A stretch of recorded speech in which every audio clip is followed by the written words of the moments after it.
Eu aproveitar, então, agradecer a presença de todos. Como a Clarice disse, é um público bastante qualificado, com muitos nomes importantes. Queria agradecer também a professora Paula, o professor Marcos, por aceitarem o convite para participar do evento de hoje, que é uma edição do Torradas para analisar a tese de doutorado do nosso colega, amigo de muitos aqui, o professor Adriano Camargo Gomes. E como o nosso evento não é repleto, né, e cercado de tantas formalidades, eu vou dar um breve currículo do Adriano, para quem não sabe. Ele é pós-doutor em Direito pela Universidade Federal do Paraná, doutor pela Faculdade de Direito da Universidade de São Paulo, mestre pela Faculdade de Direito de Oxford, na Inglaterra, e a tese, né, o trecho da tese que será debatido hoje, diz respeito ao seu trabalho que foi publicado pela Quartier Latran, que é a ação de reparação de danos decorrentes de ilícitos concorrenciais.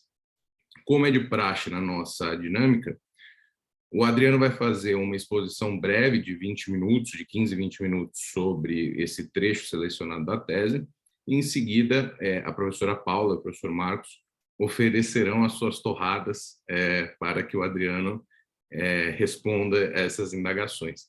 Então, mais uma vez, agradecendo a presença de todos. Adriano, obrigado mais uma vez por se dispor a expor o seu trabalho. A palavra é toda sua.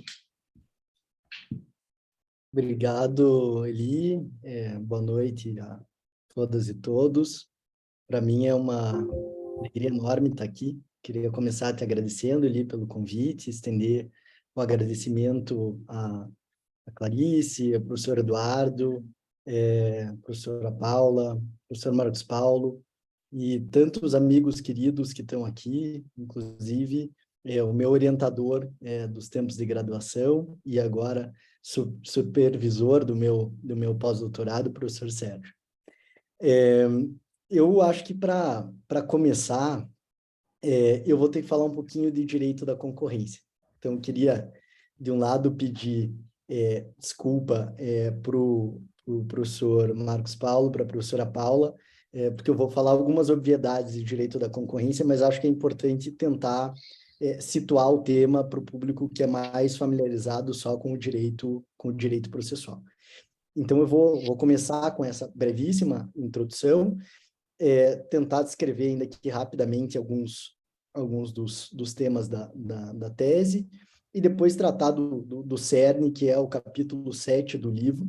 É importante, desde logo, mencionar que o livro que foi publicado, ele, inclusive seguindo uma orientação da professora Paula, ele é fruto de um desmembramento da minha tese. Então, na banca, a professora Paula foi uma das arguidoras, e ela sugeriu que eu desmembrasse de uma parte bastante longa propedêutica na tese, e o interesse maior do ponto de vista comercial estava no restante. Então, eu desmembrei, de modo que esse último capítulo ele contém um pouco dos pressupostos que foram analisados em outros 3 capítulos da tese que não constam do livro. Então, feita essa ressalva, eu queria dizer basicamente que o meu trabalho parte de três pressupostos. O primeiro, e mais singelo, é de que o que a gente chama de private enforcement do direito da concorrência, basicamente a proteção direta dos prejudicados por infrações à ordem econômica, é algo positivo. Então, esse é um ponto de partida. Depois eu vou explicar melhor um pouco o que é isso, mas esse é um ponto de partida que eu assumo. O segundo, e tentei demonstrar isso ao longo do livro, é uma importância que eu atribuo à jurisprudência. A gente fala muito de precedentes hoje em dia, mas às vezes os próprios livros que tratam muito de precedentes acabam fazendo pouca referência às decisões dos tribunais superiores. Eu procurei, no meu livro e na minha tese, me dedicar a analisar com a maior profundidade que eu consegui um conjunto de julgados que se aplicavam ao meu tema. Então, eu quis transmitir não só uma posição da doutrina a respeito dos temas, mas dar um destaque bastante grande para a interpretação da lei e a interpretação da lei pelos tribunais. Então, há um destaque muito grande para essa questão da jurisprudência. O ponto de partida aqui é que não é possível fazer uma crítica, ou não é possível tentar construir algo em termos de direito processual, em termos de direito da concorrência, sem um diagnóstico adequado. E, na minha concepção, esse diagnóstico adequado não seria possível sem uma referência bastante considerável à jurisprudência. O terceiro aspecto, e esse é um ponto de partida talvez mais voltado à propedêutica, é a ideia de que existe uma seletividade estrutural no processo civil. O que isso significa? Eu acho que todo mundo conhece a máxima de que onde há um direito deve haver um remédio ou algo que o valha, mas, embora exista essa máxima, do ponto de vista da tutela do direito efetivamente, existe uma discrepância entre a previsão genérica de proteção de tutela e a qualidade da tutela que o direito processual consegue oferecer aos diferentes direitos que se busca tutelar. Então, isso demonstra uma seletividade. O processo é mais adequado para a tutela de determinados direitos do que para outros, e isso precisa ser um pressuposto de análise. Bom, apresentados esses pressupostos, ainda que brevemente, eu queria aí enveredar pelo direito da concorrência, com ideias bastante simples, só para apresentar para quem é do processo um pouco da ideia do enforcement, digamos assim, no direito da concorrência. Então, se costuma dividir o enforcement no direito da concorrência em dois grandes grupos. O que se chama de controle de estruturas, que está mais voltado para fusões e aquisições. Esse controle costuma ser realizado pelo CAD, e aí a gente tem grandes exemplos de fusões e aquisições que passaram pelo CAD.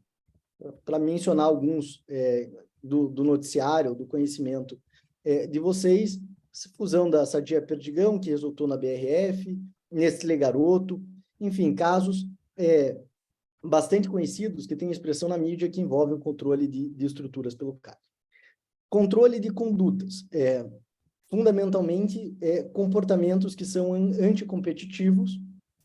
O mais conhecido deles é o cartel, que é uma conduta colusiva. Existem também condutas que são condutas unilaterais, em geral, condutas em que um competidor abusa de uma posição dominante e, ao abusar desse seu, numa linguagem mais simples, do seu poder de mercado, acaba prejudicando, eventualmente, outros competidores, eventualmente, os seus consumidores. Quando a gente pensa no controle de condutas, a gente tem, basicamente, três tipos de atuação voltadas a lidar com essa questão das condutas anticompetitivas. Uma tutela no âmbito penal, o cartel é considerado um crime, obviamente essa persecução se dá por parte do Ministério Público, uma atuação administrativa por parte do CAD, porque a violação às normas de direito da concorrência, com o cometimento de condutas anticompetitivas, representa um ilícito, que é chamado de infração à ordem econômica, e o terceiro modo de enforcement, que é o private enforcement, em oposição aos outros dois que constituem o public enforcement, é fundamentalmente uma atuação civil por parte dos prejudicados. E essa atuação se dá eminentemente no âmbito do Poder Judiciário, pode se dar eventualmente também no âmbito da arbitragem. Nesse âmbito, nós situamos o que se chama de private enforcement, e que, obviamente, contempla todas as formas de tutela que poderiam ser concebidas em relação a uma infração à ordem econômica e o respectivo prejuízo. Mas, dentre essas múltiplas possibilidades de tutela, seja para fazer, por exemplo, cessar uma conduta anticompetitiva, seja para eventualmente desconstituir um determinado acordo que tenha características anticompetitivas, o grande foco do meu trabalho é a tutela reparatória. Então, é a reparação desses danos causados por condutas anticompetitivas. E o principal exemplo que vem sempre à mente é o exemplo do cartel, em que existe um conluio entre diversos concorrentes, em geral combinando o preço e fazendo com que o preço praticado no mercado seja mais alto do que o preço que nós teríamos num ambiente competitivamente sadio. Bom, a principal, ou uma das principais características do cartel que interessam no âmbito do processo é o fato de que, em geral, o cartel é oculto. Existe a prática de cartel pelos competidores, mas ninguém sai anunciando por aí que está fazendo cartel. Então, existe, de início, já uma dificuldade bastante grande, que é na própria identificação da ocorrência desse ilícito. Então, dentro desse panorama, é preciso reconhecer que nós temos um contexto de under-enforcement em relação à reparação de danos concorrenciais. Então, nós temos muito pouco reparação de danos concorrenciais em relação ao que seria desejável. Basta comparar a quantidade de cartéis condenados pelo CAD e a quantidade de ações que nós temos no judiciário tratando da reparação dos danos relativos a esses cartéis. E uma das causas que é apontada justamente como um problema em relação ao sucesso dessas ações reparatórias são as técnicas processuais. Então, a minha tese, e o título original era esse, tratava das técnicas processuais adequadas à reparação de danos no âmbito do direito da concorrência. O título acabou sendo modificado na versão comercial para ações de reparação por danos concorrenciais. O livro, tal como ele foi publicado, ele se divide em 7 capítulos. Os 6 primeiros capítulos são capítulos basicamente de direito processual aplicado às especificidades dessas ações de reparação de danos concorrenciais. Então, eu trato, fiz uma lista aqui, porque senão eu ia esquecer de alguma coisa, eu trato fundamentalmente de jurisdição e competência, para discutir até a possibilidade de propositura dessas ações em relação a fatos ocorridos no estrangeiro, é algo que é bastante comum, partes e terceiros, prova, danos e formas de quantificação, a relação entre as instâncias administrativa, penal e civil, e meios alternativos de solução de conflitos. No 7º capítulo, que é um capítulo que tem um caráter mais propositivo, que é o cerne do que vão ser as torradas dos professores, eu trato dos desincentivos existentes para essas ações de reparação de danos concorrenciais e, além disso, eu proponho algumas diretrizes em relação à propositura dessas ações. Eu vou tomar a liberdade de que eu tenho vários amigos aqui para perguntar se ficou clara essa primeira parte da exposição com relação principalmente ao direito da concorrência, porque sem ela eu correria o risco de falar um monte de coisa que não seria compreendido. Acho que pelas caras aí, acho que dá para seguir em frente. Maravilha. Então, vamos lá. Quando eu vou tratar dos desincentivos, eu tomo como pressuposto um determinado padrão de comportamento que envolve um comportamento racional do ponto de vista econômico. Eu reconheço as limitações da gente conceber como modelo um comportamento racional do ponto de vista econômico, porque nem sempre as pessoas se comportam efetivamente assim, mas aqui nós temos algumas características da situação em relação à reparação de danos concorrenciais que justifica esse modelo que eu chamo de tipo ideal na tese. O fato de que as relações têm caráter comercial, o fato de que, em geral, nas relações de consumo, mas principalmente no comportamento das empresas, está presente uma avaliação de custo-benefício, e o fato de que fatores existenciais costumam ser muito pouco importantes aqui. Então, ninguém leva para o túmulo uma questão de reparação de dano concorrencial, como eventualmente faz em relação a uma questão de família, uma questão sucessória, em que você tem um conjunto de fatores existenciais que podem estar envolvidos no processo. Partindo disso, a análise é feita, então, com base numa relação entre custo e benefício. E o benefício pressupõe uma avaliação do quanto se pode reparar com essa eventual ação versus o percentual de êxito que é esperado em relação a essa ação. E aqui vale a pena abrir um parênteses. Quando a gente pensa nessa avaliação de possibilidade de êxito no âmbito das assim chamadas ARDCs, que são essas ações de reparação, o cenário é muito ruim. Então, nós temos uma pesquisa, um observatório de jurisprudência no IBRAC, e nós temos um conjunto de ações no âmbito da reparação de danos concorrenciais que, propostas há cerca de 10 anos, sequer chegaram à fase de instrução probatória. Então, a gente tem ações relativas a cartéis muito antigos, que tramitam há bastante tempo, que enfrentaram um conjunto de preliminares e em que nós não temos sentença prolatada depois de 10 anos. Então, o cenário aqui é um cenário em que essa avaliação a respeito da chance de sucesso, ela já enfrenta esse primeiro cenário desfavorável aí, do ponto de vista das ações que já foram propostas. Com relação aos custos, especificamente, os custos para a propositura desse tipo de demanda são extremamente elevados. Primeiro, porque, como eu já mencionei para vocês, em geral, existe uma dificuldade no acesso à prova. E essa dificuldade decorre tanto da característica de ocultação, principalmente dos ilícitos colusivos, como é o caso do cartel, quanto das dificuldades impostas pelo próprio CAD. O CAD, de uma maneira geral, é um tanto quanto refratário ao acesso a documentos. O segundo aspecto que encarece essas demandas é o custo dos advogados. Os advogados, para discutirem essas temáticas, precisam ser advogados altamente especializados, o que tende a aumentar o custo na sua contratação. Os pareceres técnicos, por sua vez, também, em geral, são extremamente caros, porque existem poucos profissionais que fazem isso no mercado, e as análises realizadas, especialmente para a quantificação do dano, são extremamente sofisticadas.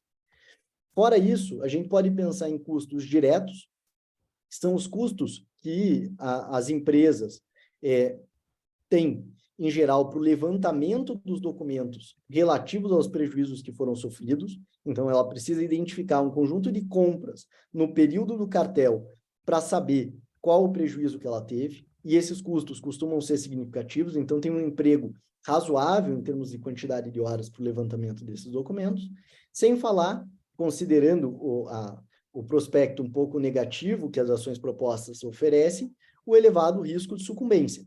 Então, o risco de sucumbência entra como um fator a ser considerado em termos de custo, porque é aquilo que o sujeito espera pagar na demanda, então o percentual de 10% a 20% do valor que está sendo pleiteado, multiplicado pela chance que ele atribui de perder a demanda. Por outro lado, em relação aos benefícios, nós também temos pontos bastante negativos. O primeiro deles é a incerteza em relação ao efetivo ganho com a demanda reparatória. Seja por causa da jurisprudência extremamente negativa com relação a temas que são importantes, como prescrição. Então, algumas dessas ações que demoraram muito enfrentaram discussões significativas a respeito do tema da prescrição, e várias ações ficaram pelo caminho. Em geral, o entendimento dos tribunais inicialmente era de que o prazo prescricional se contaria da data do fato. O cartel se caracteriza pela ocultação.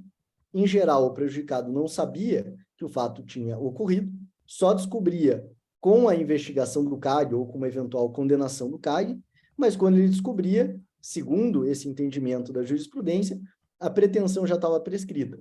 Então, a prescrição acabou sendo um óbice bastante significativo até que houvesse uma modificação de entendimento, algo que, inclusive, encontra hoje previsão na lei por força da última modificação que houve em 2022.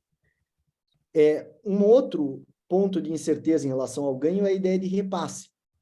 Então, quando o cartel é praticado ao longo da cadeia produtiva, aquele que sofre o prejuízo do cartel tende a repassar pelo menos uma parte do seu prejuízo ao longo da cadeia produtiva. Quanto ele repassa é difícil de saber, mas o fato de que existe esse repasse pode impactar na quantificação desse prejuízo e, portanto, reduzir a expectativa de benefício. Um outro elemento que é bastante relevante e costuma ser trazido frequentemente é o risco de retaliação por parte do fornecedor.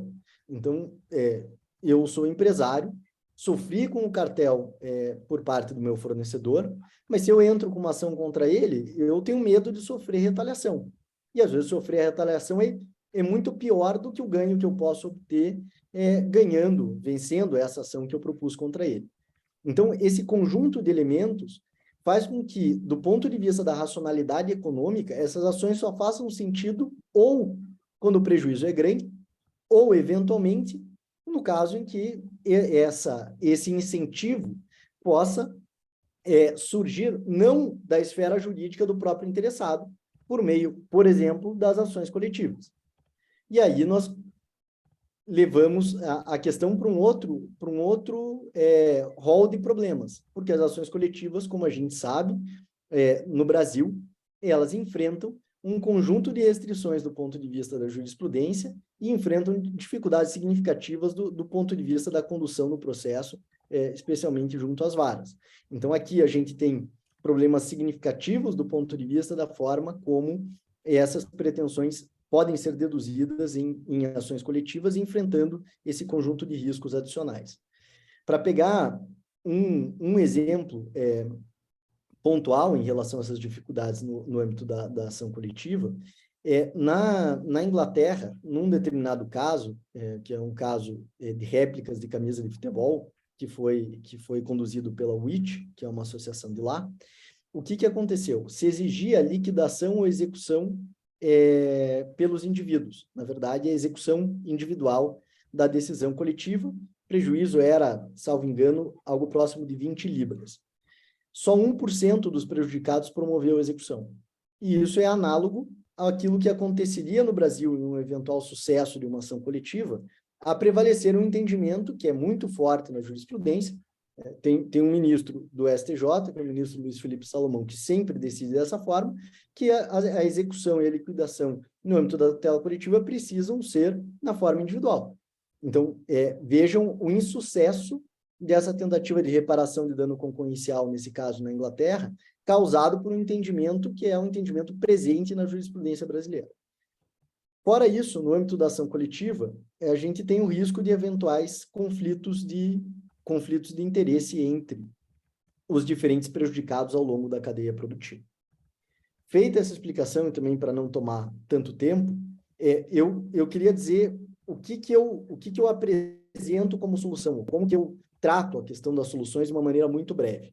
Então, quando eu falo em solução, eu estou pensando no como promover técnicas processuais que sejam adequadas à tutela reparatória. E aí eu identifico de início 2 caminhos possíveis. Um caminho que é com relação à eleição de algum valor específico e a construção de técnicas processuais a partir desse valor eleito. O valor eleito é acesso à justiça, o valor eleito é eficiência, o valor eleito é, eventualmente, celeridade ou segurança jurídica. Qual que é a dificuldade, em geral, da construção de técnicas processuais a partir desses juízos de valor? Em geral, as dificuldades envolvem, em situações como essa, o fato de que a construção de técnicas processuais é totalmente unilateral. Então, é a técnica processual que agradaria ao pesquisador que está propondo, mas não necessariamente é uma técnica processual efetivamente adequada ao sistema jurídico como um todo. Então, a gente tem que tentar se distanciar desse modelo. O segundo modelo, que é bastante frequente, é de uma análise lógico-jurídica. Eu tentar avaliar a possibilidade de adequação de uma determinada técnica ao ordenamento jurídico. Isso vai contemplar, obviamente, os princípios do ordenamento jurídico e um conjunto de regras. Qual que é o problema que eu enfrentei aqui, especificamente em relação a esse tema? O risco daquilo que o Duncan Kennedy, que é um professor de Harvard, denominou de abuso de dedução. Então, eu tenho princípios que são bastante gerais, eu tenho regras gerais aplicáveis, eu tenho uma situação carente de tutela extremamente específica. Qualquer coisa pode ser deduzida dada essa amplitude. Então, as possibilidades aqui são inúmeras. E a possibilidade de deduzir dessa forma pode resultar, obviamente, num abuso, porque muitas coisas que poderiam estar sendo deduzidas dessas regras mais gerais eventualmente não se sustentariam do ponto de vista da sua adequação propriamente ao sistema. E aí eu proponho, então, não só realizar uma análise jurídica, mas fazer uma análise de adequação. com base na racionalidade que eu apresento ao longo da tese, que, no meu entender, estaria prevalecendo no processo civil hoje em dia, que é uma racionalidade de caráter instrumental, pautada fundamentalmente pela ideia de eficiência. Então, a propositura de técnicas que, ainda que sejam adequadas do ponto de vista lógico-jurídico ao sistema, mas que não se adequem do ponto de vista da promoção de uma maior eficiência, tendem a ser técnicas que não serão recepcionadas pelo nosso sistema. E eu faço isso comparando diferentes momentos históricos do direito processual. Um momento em que prevalece uma racionalidade de tipo mais formal, um segundo momento em que prevalece uma racionalidade de tipo mais material, e esse terceiro momento, que envolve uma parte do período das reformas ao Código do Processo Civil de 73, e principalmente o novo Código, em que existe uma preocupação muito acentuada com técnicas processuais voltadas ao aumento da eficiência. Acho que um exemplo claríssimo em relação a isso é o exemplo dos IRDRs, dos incidentes de resolução de demandas repetitivas. É a partir dessa análise, então, de técnicas que sejam adequadas ao sistema do ponto de vista lógico-jurídico, mas também adequadas à racionalidade, e que, ao mesmo tempo, sirvam para aprimorar o sistema de private enforcement, que eu proponho um conjunto de diretrizes a respeito desse tema. Eu vou parar por aqui, que acho que eu já excedi até o tempo que me foi concedido. Vou esperar pelas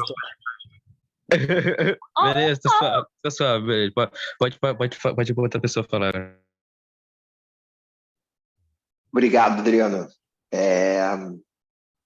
Cumprimento, Adriano, não havia feito esse cumprimento no início, é o mal de estar no celular, não conseguia ver todo mundo que já estava aqui, evidentemente faltou cumprimentar o nosso torrado aqui, sem ele, né, nada disso aqui estaria acontecendo hoje. Então, parabenizo pelo trabalho e pela exposição, e renovo os cumprimentos aos nossos dois debatedores, nossos dois torradores.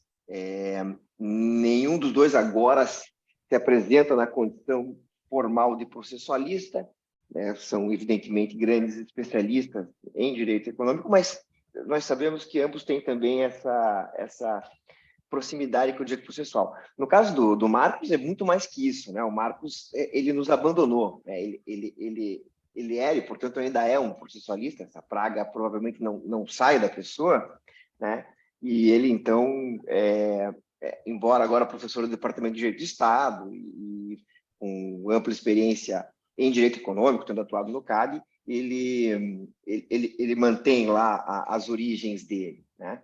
E a professora Paula, essa, né, não tem essa mácula que o Marcos tem de ter sido processualista, né? Mas nós sabemos todos da grande habilidade que ela tem também com as questões processuais, é uma arbitralista de grande experiência, e a arbitragem, afinal de contas, é processo. Não vai abrir aqui uma discussão sobre isso, mas a gente sabe que é processo. Portanto, para todos os efeitos, a professora Paula é também uma processualista. Então, agradeço muito especialmente a participação dos dois e passo a palavra para o Marcos agora. Não sei, a gente não chegou a combinar uma ordem, né? Se vocês não se importarem, vamos nessa ordem, né? Como quiserem também, se quiserem fazer outra, tudo bem. Isso aqui é a critério da Paula. Não sei. Normalmente os mais velhos falam depois, né? Mas eu vou fazer algumas observações de caráter geral e menos específicas em relação ao antitruste. Então, acho que eu vou me passar na frente, talvez funcione melhor. Por favor. Abrindo mão dessa prerrogativa dos velhos falarem depois, né? Porque aí sobra pouca coisa e aí você fala menos, tem menos Não, trabalho. mas na verdade, se os velhos falam depois, o último a falar é mesmo o professor Marcos Paulo Veríssimo. Também acho bem lembrado, Talamini, muito bom. É isso. Eu queria, antes de tudo, agradecer a oportunidade de estar aqui para debater a tese do Adriano, estar aqui com vocês. Adorei essa coisa das torradas e parabéns pelo trabalho que vocês têm feito de discussão das teses. Muito legal mesmo. E é uma honra estar aqui, né, com o professor Talamini, esse sim, um dos maiores processualistas do país. Eu fico até encabulada de dar palpites nessa seara. E do meu grande amigo Marcos Veríssimo, que faz tempo que eu não vejo pessoalmente. Muito obrigada a todos, ele, Clarice, Suzana, todo mundo que está aqui, que organiza isso, a Carolina também. É muito bom estar aqui com vocês. Mas vamos lá, eu vim aqui para fritar, né? Eu não vou fazer isso. Quando eu era mais, assim, no começo de carreira, a gente é uma praga nessas coisas, em bancas. Hoje não, hoje eu não faço nada disso. Mas eu tenho alguns pontos, Adriano, que me preocuparam. Primeiro, parabéns pela edição do livro, ficou ótima. Como eu te falei na banca, não adianta nada você ter a melhor tese do mundo se ela não vender, se ela não se espraiar. Eu estou um pouco cheia dessas pessoas que, óbvio, não se comunicam direito e depois reclamam que o mundo não reconhece a genialidade. Você tem que também pensar um pouco no quanto as pessoas vão absorver tudo aquilo que você está falando nesse mundo de tanta informação. E acho que a edição comercial do seu livro, que agora eu recebi, ficou perfeita para isso. Acho que você fez muito bem, tem toda uma parte muito mais profunda, mas você fez muito bem e cut to the chase para a gente poder discutir. O seu trabalho aflorou muito mais na versão de publicação. Achei que ficou ótimo, parabéns mesmo. E já está sendo um sucesso. Bom, o seu pressuposto é que o direito é um grande sistema de distribuição de facas e queijos. Não tenho dúvida. Na mão de quem nós vamos colocar as facas e os queijos? Como nós vamos fazer isso? Isso é que é o fundamental, junto com algumas ficções e distribuição de ônus da prova. O Talamini foi muito gentil em referir minha atividade como árbitro, e quanto mais eu julgo, mais eu percebo o quanto os princípios gerais de processo são importantes. Eu também não sou nem maluca de entrar nessa discussão se arbitragem de processo não é processo, porque não me interessa. Não tenho que dar aula disso. Mas que quanto mais eu julgo, mais eu percebo a importância de tudo isso, com certeza. E mais eu percebo o quanto o processo é estruturante. A gente tem uma mania de falar, não, você tem o direito material que importa. O processo é estruturante do sistema. Porque ele vai trabalhar essa coisa da distribuição de facas e queijos. O mundo é por exemplo, é uma grande distribuição de ônus de prova. Se não fosse a distribuição de ônus de prova, não haveria sociedade. A gente não conseguiria tocar adiante a organização social. Então, cada vez mais o processo é importante. E longe dessas discussões, muitas vezes chatas e estéreis, de filigranas, não é disso que nós estamos falando. Nós estamos falando realmente de vetores que estruturam o nosso sistema. Então, indo para o seu trabalho, etc., eu diria o seguinte, nessa perspectiva de distribuição de facas e queijos, que eu concordo totalmente, nessa perspectiva de incentivos e desincentivos, porque é isso que importa, eu diria o seguinte, a gente vai parar numa coisa muito simples. Aliás, essas discussões todas sobre ações de reparação de dano em cartel estão um pouco irritantes, porque acho que o Talamini vai concordar comigo, que mete a mão na massa muito, né, em processo, em procedimento, etc. O Marcos Paulo também, o Max Veríssimo também. A gente vive metendo a mão nisso, a gente percebe que a gente sabe onde estão os gargalos, onde a coisa funciona e não funciona. Então, Adriana, me pergunta até quando a gente está falando de uma certa abstração excessiva no seu trabalho em alguns pontos. Eu gostei muito da sistematização que você fez, olha, o que é bom, o que não é bom, né? O que é problema, quando o agente econômico vai tomar sua decisão de entrar ou não, com determinada ação de indenização, ele vai pesar dois pratos da balança, prós e contras, e eu gostei desse jogo bem americano que você fez de prós e contras, acho que funciona.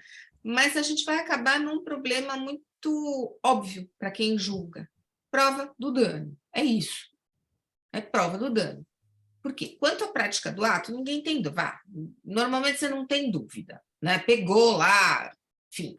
Tem uns casos julgados pelo CAD que não tem prova, mas quando você pega desses mesmo, né, que pinga sangue, aí a prova do ato está lá. Como é que você prova o dano?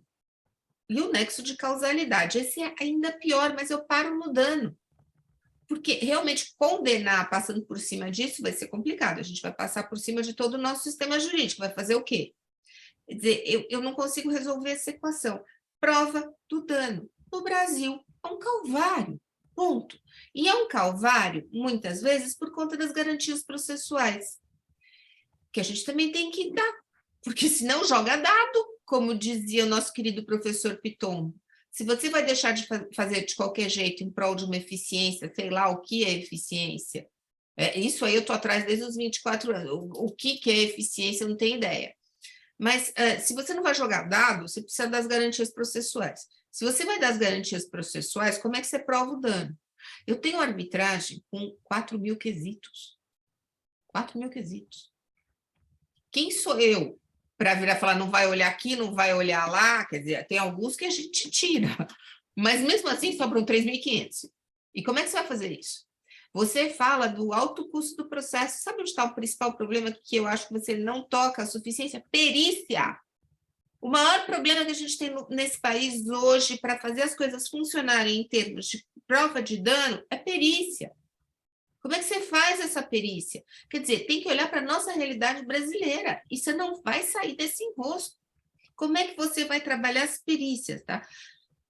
Provar não existe. Tem um grande especialista que fala isso. Você sempre vai estar pensando em perda do valor da empresa. Normalmente você faz isso. A certeza, aqui é um mito. Não existe certeza.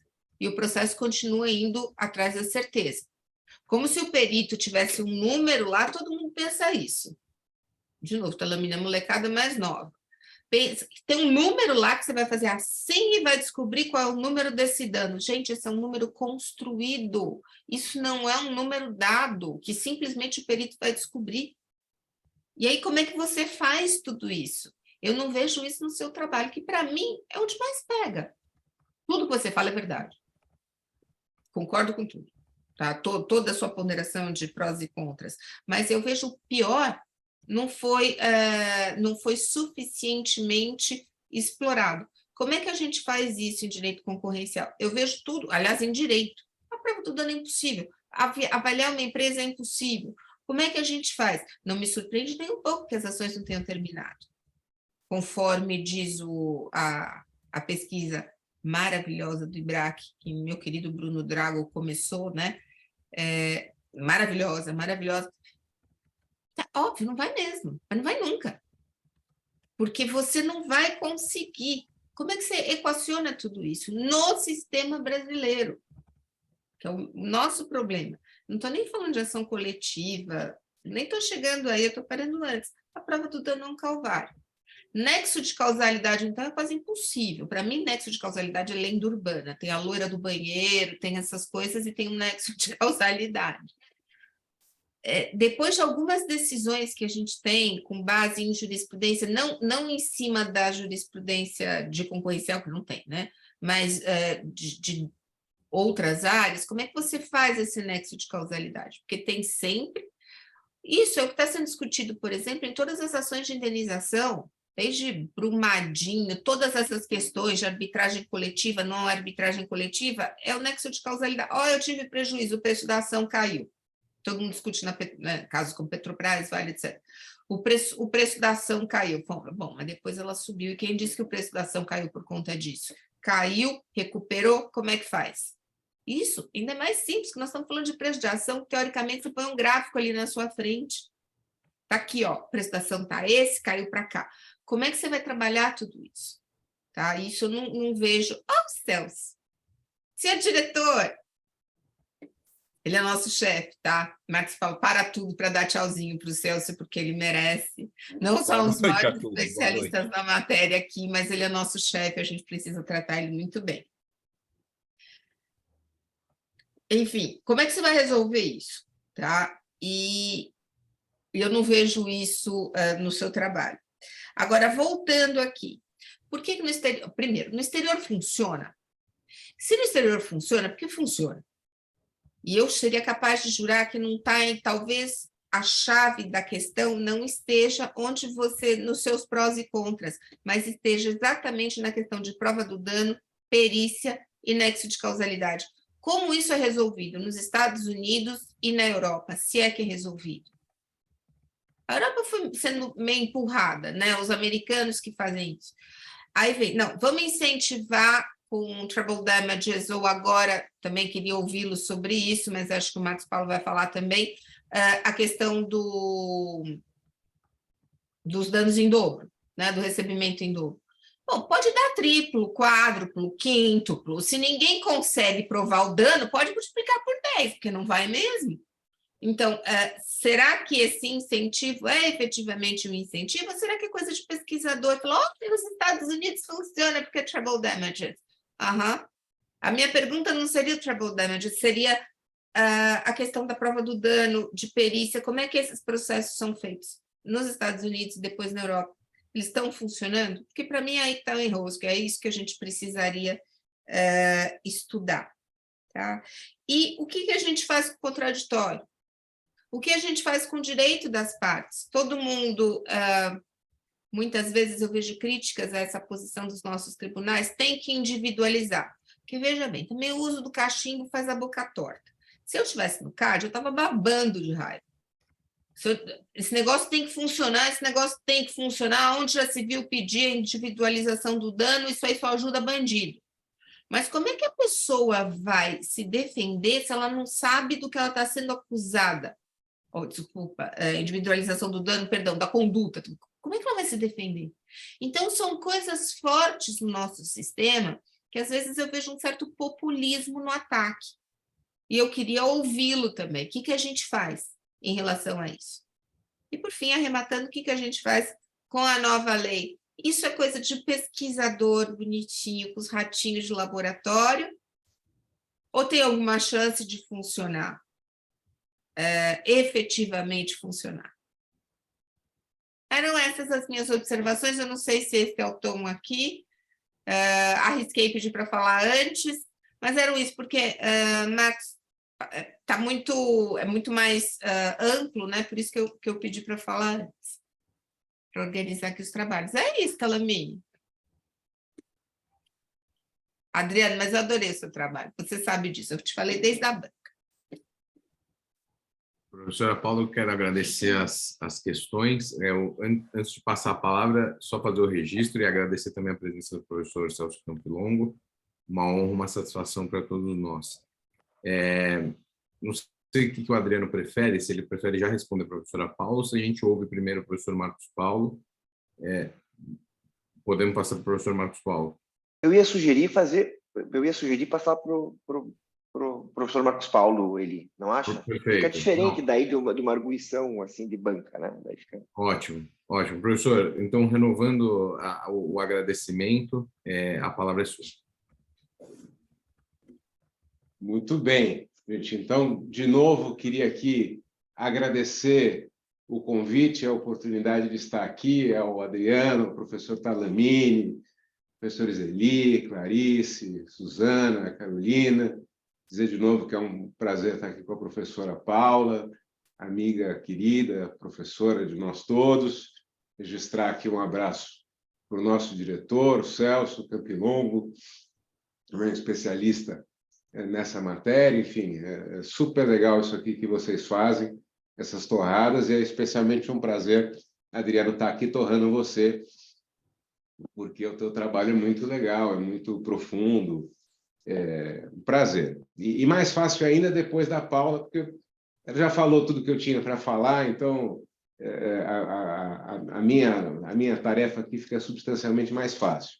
Mas acho que eu vou tentar complementar um pouquinho o que a professora Paula colocou, Adriano, porque era exatamente o que eu tinha a lhe dizer. Quer dizer, eu gosto demais do teu trabalho, acho que ele é super profundo, faz um exame na primeira parte das questões relacionadas a processo e ações de indenização, que eu acho que ninguém tinha feito dessa maneira.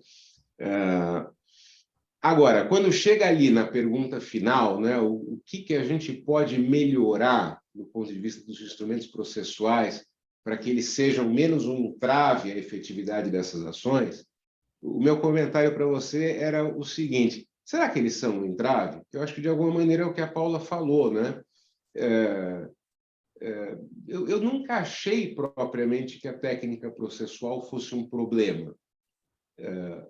O problema é o mundo, né? Quer dizer, um pouco assim, igual a gente perguntar, né? O casamento de 20 anos acabou. De quem é a culpa, né? Essa é uma pergunta possivelmente impossível de ser respondida, né? porque é tanta coisa que acontece ao longo de 20 anos, né? Então, é um problema dos fatos tal como eles são, né? E eu acho que na narração de reparação de cartel, isso acontece, né? Porque, veja só, se eu pensar numa coisa trivial, como um acidente de trânsito, né? O que o direito está pensando?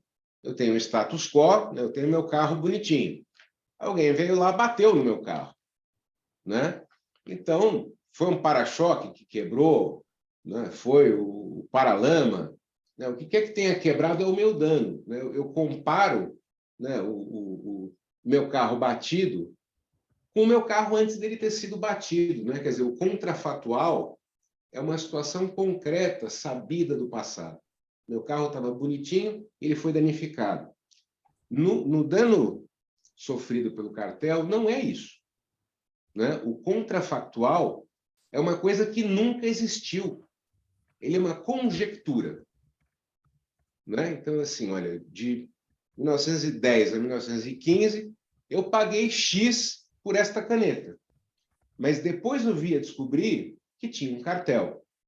Então, a pergunta é, quanto eu teria pago numa dimensão paralela, nunca existente, em que o cartel não tivesse acontecido? Essa é a dificuldade, né? Eu comparo o mundo que foi, com o mundo que nunca foi, mas podia ter sido. Esse é um desafio para o direito tremendo. Tremendo. Né? Então, quer dizer, como a professora Paula falou, a prova é difícil e o perito entra aí, porque ela é, em larga medida, uma conjectura. Né? Então, acho que esse é o primeiro ponto. Né? Tem um elemento aí de conjectura, de guessing, né? Que não é propriamente uma avaliação da realidade. E isso a gente faz como? Né? Quer dizer, de duas maneiras, pelo menos se sugere. Né? Ou eu tento comparar com alguma coisa que existiu, né? Então, sei lá, de 15 a 10 teve o cartel, né? Mas de 5 a 10 não teve. Então, vamos tentar olhar o preço da caneta quando não teve cartel e o preço da caneta quando teve cartel. É possível. Mas, de novo, o preço das coisas tem muito elemento que influencia, né? Muito. Então, para eu isolar o que é o ponto que a professora Paula falou do nexo de causa, né? Para eu isolar o que é a influência do cartel e o que são as outras coisas, também é difícil, né? Então, é uma prova, por definição, muito difícil. Para o CAD, é muito mais fácil, né? Porque quando eu pego como infração administrativa, ainda mais sendo uma infração pelo objeto, né? É muito parecido com a tipicidade penal, né? Combinar com o concorrente preço, volume de produção e tal. Tem uma fotografia, tem um filme, tem um e-mail, tem uma anotação. Um dia em que eu combinei, tá on the hook, né? Se o CAD consegue provar que no dia 14 de abril de 1910 você combinou com o concorrente, está multado. Agora, eu pego esta decisão e levo para o judiciário, isso quer dizer o quê? Eu tenho a prova de que no dia 10 de abril de não sei quanto, por uma ação de indenização, isso não quer dizer nada. Não é? Ou seja, eu tenho a prova da ilicitude, mas e daí? Eu preciso provar muitas outras coisas para ter direito à reparação, para começar o período do cartel. Quer dizer, basta a prova de um dia para o CAD condenar. Mas para eu poder ter um pleito de danos, eu preciso dizer, isso durou de tanto a tanto. Uma prova muito mais complexa que, frequentemente, sequer existe no CAD. Né? Eu não vejo muito como a técnica processual possa resolver esses problemas. Né? Que são, eu não diria nem que são problemas de direito material, eu diria que são problemas do mundo, são problemas da natureza mesma do cartel. Então, quando junta tudo isso, eu acho que uma boa parte das suas, e aí tem um problema de tempo também, uma boa parte das suas sugestões e etc., de alguma maneira foram encampadas ou estão colocadas na Lei 14.470, que foi publicada no final do ano passado, né? Que, inclusive, diz que a decisão do CAD pode servir de elemento para justificar a tutela de evidência, né? E aí, usando o meu exemplo, eu fico pensando, tutela de evidência do quê? Né? Quer dizer, eu pego a decisão do CAD, olha, está provado que no dia 14 de abril um falou com o outro. And, como dizia o saudoso Barbosa Moreira, and so what? Né? O que eu faço com isso para efeito de indenização? Então, eu queria uma avaliação, acho que sua, complementando o que a professora Paula falou, das perspectivas aí da nova lei. Eu acho que no caso da prescrição tem um elemento, mas no resto eu tenho a mesma dúvida que a Paula, né? Quer dizer, 10 vezes, 20 vezes, se eu tenho essas dificuldades. É só uma pergunta. E uma outra perguntinha, que eu não sei se eu li bem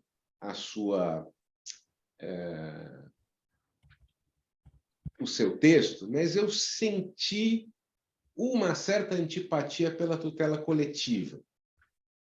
Então, eu queria até que você nos confirmasse se é isso mesmo. Né? Tem, por um lado, por outro lado, mas na soma das coisas eu senti uma certa antipatia. E se a gente for pensar, boa parte dos desincentivos, né? Excessiva duração do tempo, custo, sucumbência, etc., são desincentivos para o particular, mas menos para o Ministério Público. Né? Para o Ministério Público, se ele ajuização e o resultado vai ser daqui a 20 anos, não é um grande problema. Não tem sucumbência, do ponto de vista de custos, isso é mais manejável. Então, assim, vários dos seus senões, pensando num ator institucional como o MP, eles seriam mais facilmente contornáveis, né? E, no entanto, eu senti uma certa antipatia. Então, acho que nesse primeiro bate-bola, aqui, eu não sei se tem outras rodadas, ou o que seja, eu lhe provocaria com essas questões aí, que são a tentativa de complementar o que a professora Paula falou. E, de novo, teu trabalho está muito legal, é um tema super difícil, exige uma coragem miserável, não só pela interface entre direito à concorrência e processo, mas pelo tema que é árduo. Está tudo muito legal, é um prazer estar aqui. Muito obrigado, gente. Obrigado, professor Marcos. Adriano, fica à vontade para responder a todas essas interessantíssimas torradas, tanto da professora Paula quanto do professor Marcos. Bom, brigadíssimo, primeiro de tudo, professores. É uma satisfação poder discutir meu trabalho com pessoas tão qualificadas. Acho que isso é uma oportunidade rara no meio acadêmico, então ter 2 vezes a professora Paula e agora também o professor Marcos Paulo, para mim é uma satisfação enorme. Eu vou tentar começar invertendo um pouco a ordem. Eu vou começar pela pergunta que me parece a mais fundamental, ou pelo menos o questionamento, de uma maneira geral, mais fundamental, que é o formulado pelo professor Marcos Paulo a respeito da questão do processo e da natureza das coisas. Talvez tenha até uma questão um pouco filosófica envolvida nisso, e eu não tenho cabedal suficiente para enfrentar uma discussão do ponto de vista filosófico. Mas eu queria tentar traçar as minhas premissas em relação a esse problema. De fato, as características do cartel são características de todo peculiares se comparadas às situações com as quais nós estamos familiarizados do ponto de vista do processo civil de uma maneira geral. Então, um acidente de trânsito é fácil de resolver, situações no âmbito contratual em que eu realmente tenho um contato muito claro com aquela violação do contrato, é um produto que foi entregue e tem uma desconformidade, tudo isso é muito fácil de perceber, e o nosso processo, de uma maneira geral, em relação a essas situações, ele é bastante adequado. A minha premissa de seletividade, ela entra justamente nesse ponto que você mencionou, professor. Veja, a partir do momento em que um sujeito sofre um prejuízo do ponto de vista de uma infração à ordem econômica, ou em que ele sofre um prejuízo decorrente de um acidente de trânsito, a resposta do processo, ao menos do ponto de vista do direito do que ele oferece, é de que eu preciso entregar a ele uma tutela necessariamente adequada à tutela desse direito. Porque, do contrário, se eu não entregar essa tutela quando o direito dele for violado, o que eu estarei negando, em última análise, não é só a existência de uma técnica processual adequada, é o próprio direito. Se eu não tenho condições de efetivar o direito do ponto de vista material e empírico, pelo único meio que é possível com o uso da violência legítima, que é o processo, então isso significa, de uma maneira prática, a negação do próprio direito. Então, tomando essa premissa, me parece que nós temos que reconhecer necessariamente no processo civil uma seletividade. O processo civil é mais adequado para tutelar um dano sofrido no caso de um acidente de trânsito, no caso de um produto que foi entregue em desconformidade, do que para tutelar a reparação de um prejuízo que foi sofrido no âmbito de um cartel. Então, aqui eu tenho um problema muito claro de seletividade do processo.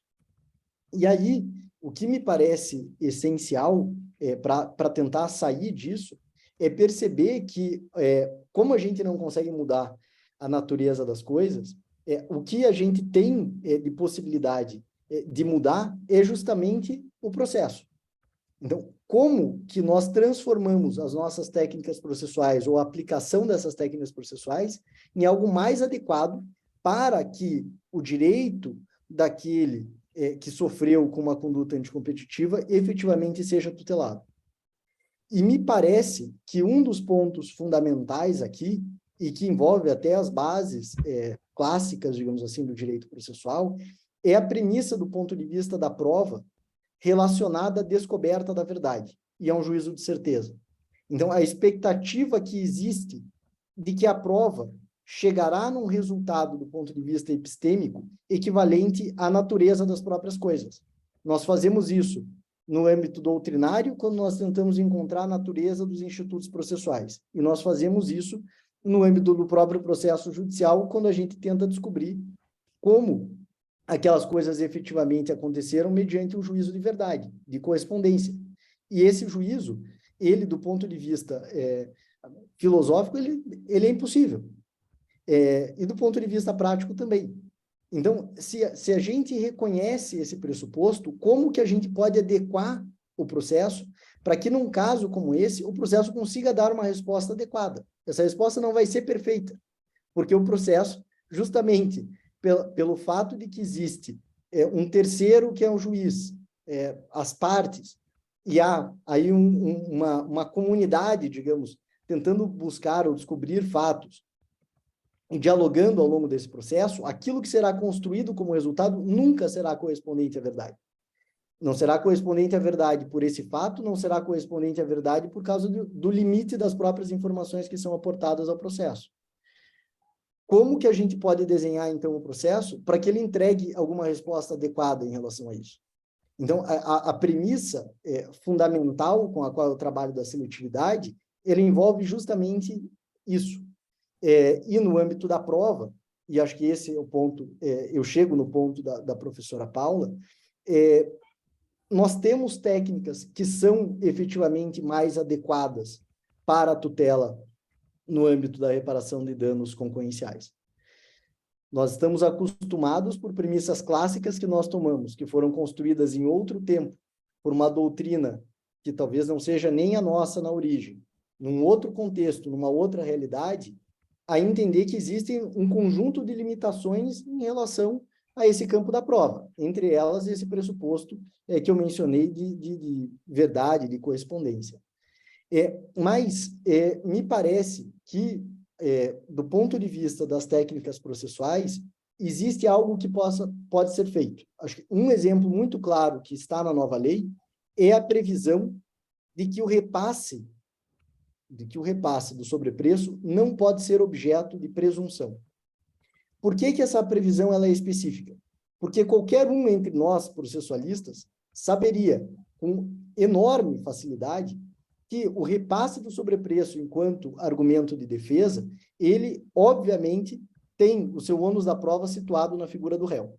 Não há dúvida nenhuma. Qualquer processualista que ouve falar em repasse tem certeza absoluta que o ônus da prova do repasse é do réu.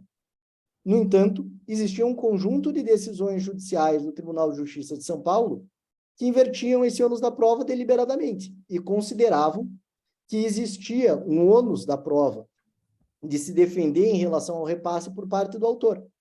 O ônus da prova do repasse por parte do autor, de provar que não teria havido repasse. Então, simplesmente invertia o ônus da prova com relação ao repasse do sobrepreço ao longo da cadeia produtiva. Veio a nova lei e prevê um dispositivo, basicamente explicitando aquilo que já consta do 373 do Código. Mas explicitar isso é absolutamente fundamental, e isso é uma diretriz que consta do meu trabalho, porque os juízes não conseguiam interpretar adequadamente o artigo 373 diante da complexidade do argumento de repasse de sobrepreço no contexto do direito da concorrência, porque é um argumento complexo. Então, a previsão dessa norma específica, ela tem um efeito salutar enorme. Se ela existisse lá atrás, muito provavelmente todas aquelas decisões absolutamente equivocadas do Tribunal de Justiça de São Paulo, elas não teriam se sustentado, porque elas teriam feito o contrário do que é a regra de ônus da prova prevista no Código, que era previsto no Código anterior. Então, me parece aqui que a gente tem sim como contribuir do ponto de vista da concepção de técnicas processuais para que, a despeito da dificuldade que a natureza das coisas impõe, nós consigamos efetivamente dar respostas que são mais adequadas. E aí, me parece que um outro ponto de análise absolutamente fundamental, e aí talvez até com um viés crítico, é a forma como nós tratamos o ônus da prova em relação ao dano.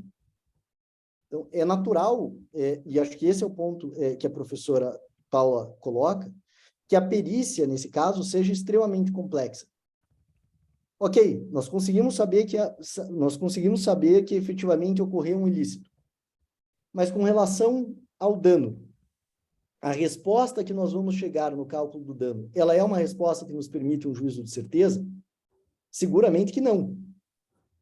A outra pergunta é, o nosso código ou a nossa legislação deve ser interpretada como exigindo um juízo de certeza a respeito dos fatos? Me parece, e isso eu de alguma forma tento expor no trabalho, que o estándar de prova tem que ser fixado a partir de uma noção de probabilidade. Eu consigo, do ponto de vista da prova, sustentar que existe uma probabilidade razoável de que o dano se encontra naqueles parâmetros da prova econômica?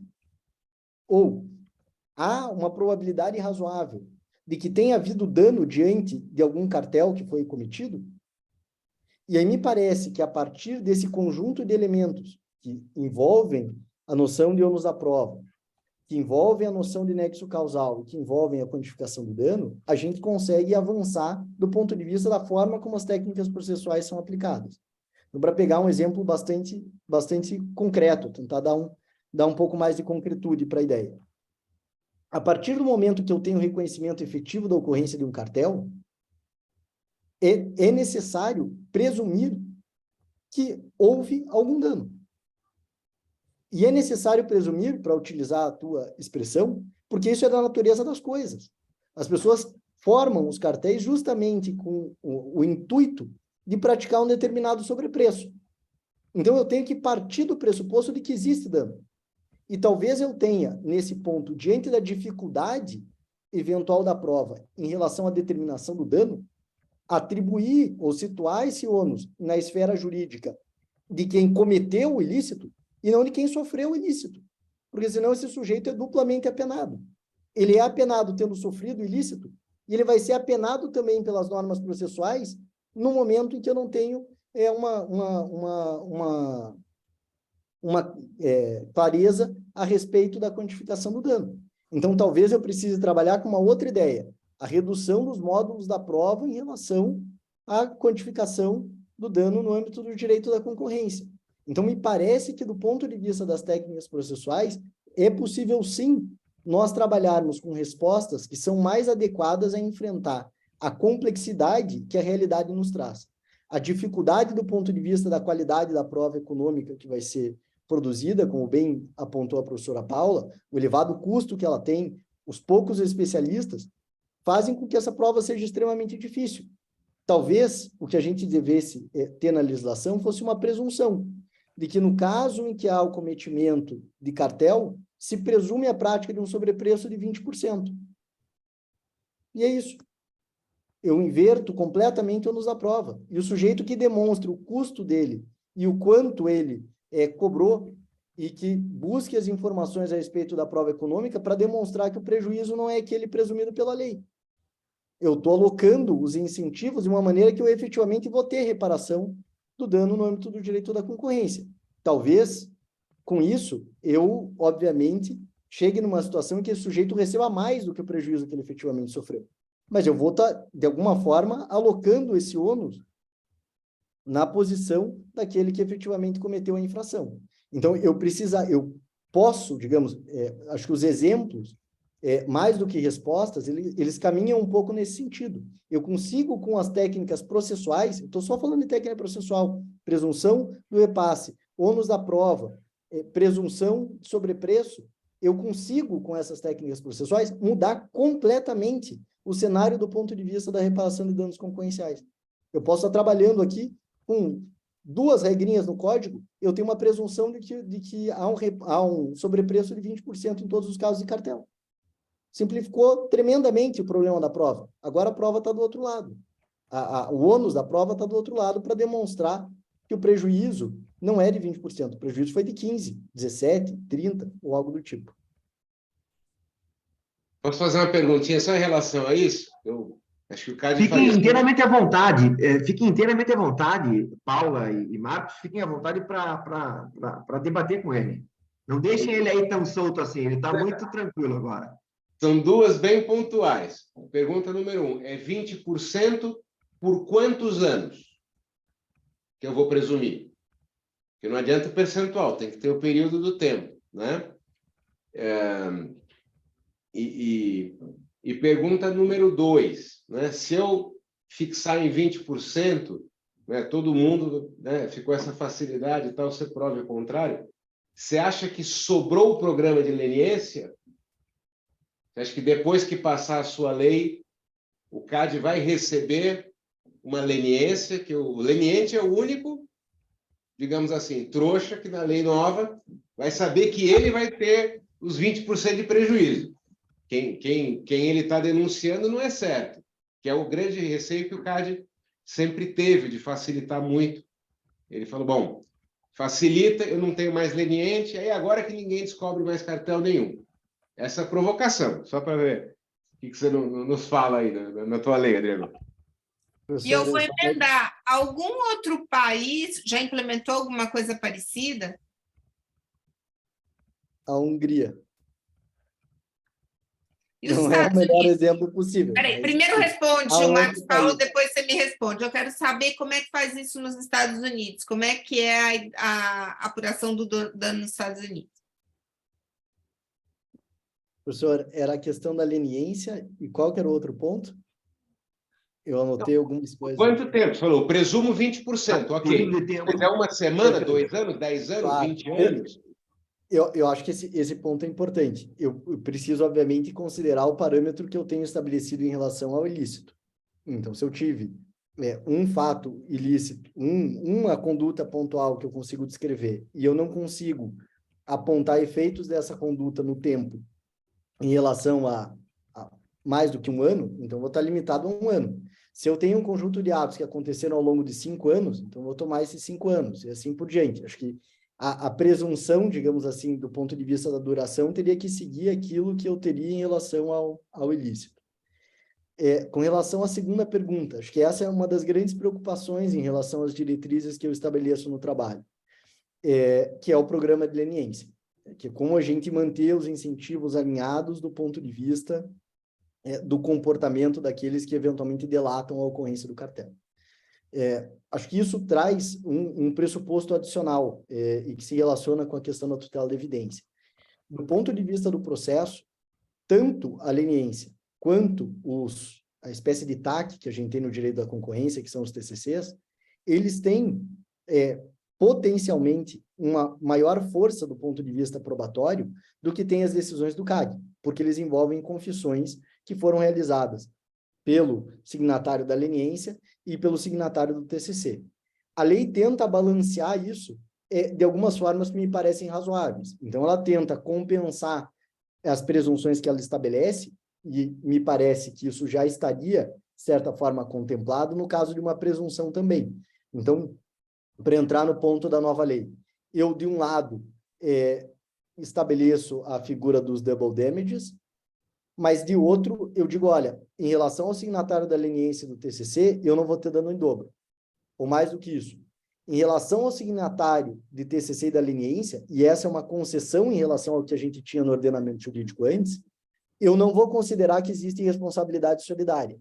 Então, me parece que existem trocas aqui que podem ser feitas, inclusive do ponto de vista da não aplicação dessa presunção ao signatário da leniência. De novo, eu acho que a gente pode partir das técnicas processuais para desenhar isso. Eu quero proteger o signatário da leniência, então essa presunção não se aplica ao signatário da leniência. Essa presunção se aplica a todos os outros. E aí eu, inclusive, aumento o incentivo para a delação, porque o signatário da leniência vai estar seguramente numa condição muito melhor do que a dos seus concorrentes. Então, me parece que é um pouco uma questão de balanço. Eu acho que eu dei alguns exemplos um pouco fortes, mas para mostrar justamente esse papel das técnicas processuais. O exemplo dessa presunção, professora Paula, é o exemplo da Hungria. Acho que não é o exemplo, talvez, mais animador do ponto de vista do pensamento jurídico. Mas a gente tem, efetivamente, um exemplo que foi concebido nesses termos, e nós temos uma tendência, do ponto de vista, me parece, do raciocínio expresso nas decisões judiciais nos Estados Unidos, de presumir o dano a partir da ocorrência do cartel. Então, eu parto desse pressuposto. Me parece que aqui, da forma como a gente aloca o ônus da prova, essa questão do dano, ela é um tanto quanto mais problemática. Então, a gente estaria bastante confortável, e acho que muito mais confortável do que eles estariam nos Estados Unidos, em, eventualmente, numa situação em que a gente tem uma inesclarecibilidade a respeito da quantificação do dano, em julgar a demanda improcedente do que eles estariam nos Estados Unidos, uma vez provada a ocorrência do cartel. Então, me parece que, do ponto de vista da forma como o ônus da prova é trabalhado no sistema jurídico norte-americano, existe uma dinamicidade maior a partir da prova do ilícito em relação àquilo que eu atribuo quanto ao dano. Mas, em relação à prova econômica em si, é basicamente o mesmo método. Então, os métodos utilizados seriam rigorosamente os mesmos, que são aqueles que a gente conhece do ponto de vista da prova econômica. Então, analisar outros mercados, analisar a diferença dos preços que eram praticados em diferentes períodos históricos e, eventualmente, comparar essas estratégias de mercado, de período histórico, e assim por diante. Então, me parece que a grande diferença, especificamente em relação à questão da prova, no sistema jurídico norte-americano, é a forma como eles tratam essa questão do ônus da prova em relação ao que a gente faz aqui na Civil Law. Então, acho que existe ali um tratamento um pouco mais, talvez seja uma palavra forte, mas responsável do ponto de vista da alocação do risco de não conseguir produzir provas adequadamente a respeito do dano do que a gente faria aqui. Então, acho que a improcedência numa situação como essa seria muito menos plausível nos Estados Unidos do que é no direito brasileiro. Tem um outro ponto aqui da nova lei, tem dois pontos aqui ainda, um deles da nova lei que os professores tinham trazido, que é a questão da tutela da evidência. Então, nós tivemos um evento no IBRAC, participaram dele a professora Juliana Magalhães, a professora Rogéria Dotti e o professor Daniel Amorim Assunção Neves. E, basicamente, o resultado dos debates foi de que esse dispositivo ele era inútil, porque não haveria como aplicá-lo no nosso sistema. E me parece que uma conclusão desse tipo, ela é equivocada do ponto de vista do ordenamento. Ela me parece bastante equivocada, porque existe uma previsão efetiva no ordenamento, a gente não tem muita margem aí em relação ao texto, e que será concedida a tutela de evidência quando houver uma decisão condenatória proferida pelo CAD.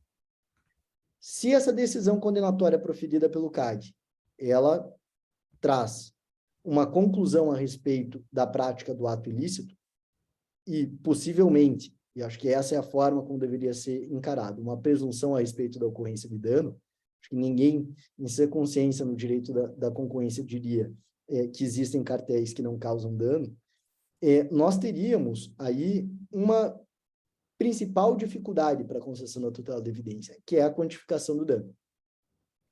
E me parece que essa quantificação do dano, ela pode ser apresentada na petição inicial com um parecer econômico. Qual que é o problema que eu eventualmente teria do ponto de vista da concessão da tutela de evidência num contexto como esse? É que essa tutela de evidência seria concedida com base na decisão do CAD e numa prova produzida unilateralmente por uma das partes, no caso, o autor. É importante dizer, acho que isso para os professores é relevante, que a previsão é de concessão de liminar em relação a essa tutela de evidência. Mas para que a gente não negue totalmente a eficácia do dispositivo, a gente tem que reconhecer que foi isso que o dispositivo pretendeu. Se eu vou conceder de maneira liminar e se sabe que a decisão do CAD não calcula efetivamente o prejuízo que o sujeito sofreu, a única interpretação possível para que esse dispositivo tenha alguma eficácia é a decisão do CAD prova o ilícito, e quem prova o dano por meio de uma prova documental é o próprio prejudicado. Eu não tenho escapatória. Ou eu digo que esse dispositivo não é nada.